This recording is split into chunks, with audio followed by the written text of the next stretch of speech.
Friends, Moses received a very important calling directly from the Lord.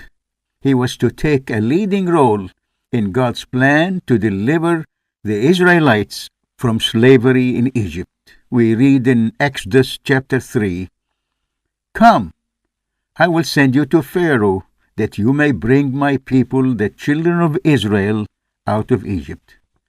But Moses said to God, "Who am I that I should go to Pharaoh and bring the children of Israel out of Egypt?" Friends, Moses was rightly surprised and even shocked to hear this from the Lord.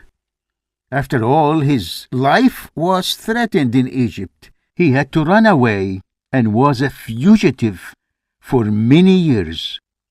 He lost contact with his Israelite relatives in Egypt. He did not feel qualified to do what the Lord called him to do.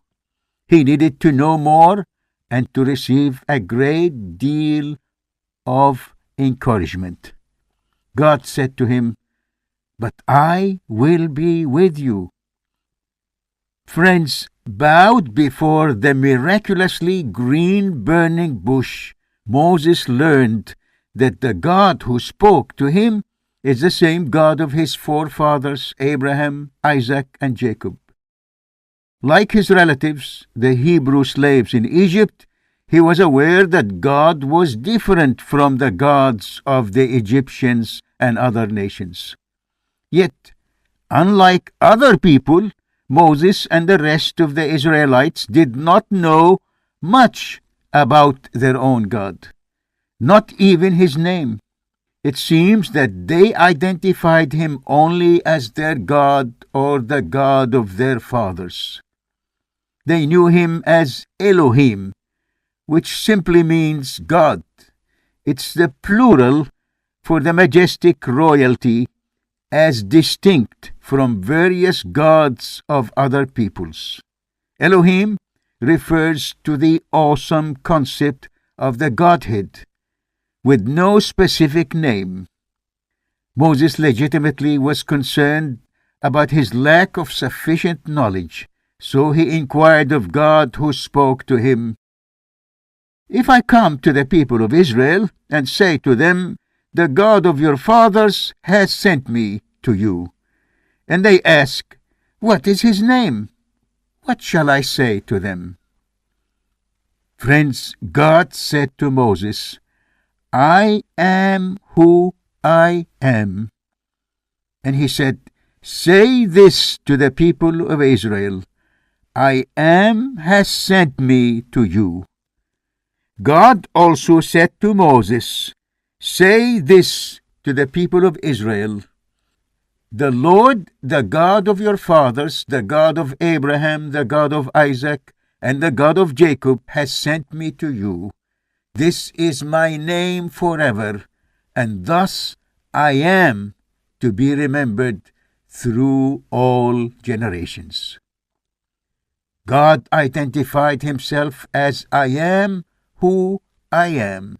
This speaks of self-existence. The true living God of Scriptures brought to existence all things visible and invisible. He caused everything that exists to exist. His own existence has no causation or beginning. His name is I Am. He exists in himself.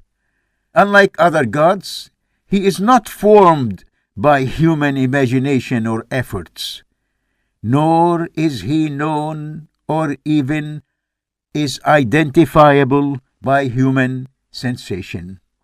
He cannot be measured or compared. Nothing compares to him. He is invisible. He is unlike the gods finite humans imagine and form by their hands. Friends, Moses was sent to call on his people to humbly trust I Am and realize that they are sinners who must obey I Am's holy commands. Like the rest of sinful humanity, They could not have direct contact with God's holiness.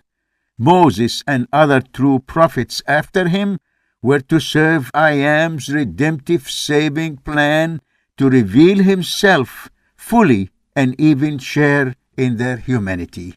I Am was promised to come through the offspring of Abraham.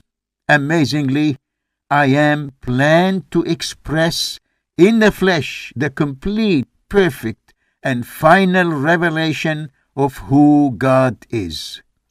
He was to come as Messiah Emmanuel, God with us, to fulfill the divine plan of saving and recreating humanity. The first chapter of John's Gospel announced his fulfillment of this. And the Word became flesh and dwelt among us. And we have seen his glory, glory as of the only Son from the Father, full of grace and truth.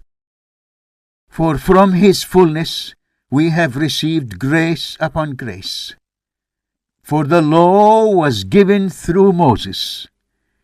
Grace and truth came through Jesus, the Messiah. No one has ever seen God.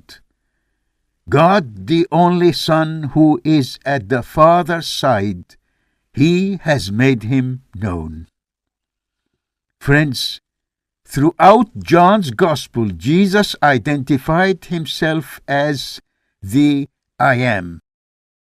Hebrew believers were later told, long ago, at many times and in many ways, God spoke to our fathers by the prophets.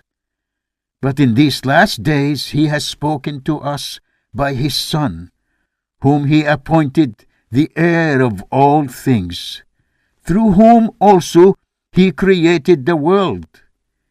He is the radiance of the glory of God and the exact imprint of his nature, and he upholds the universe by the word of his power.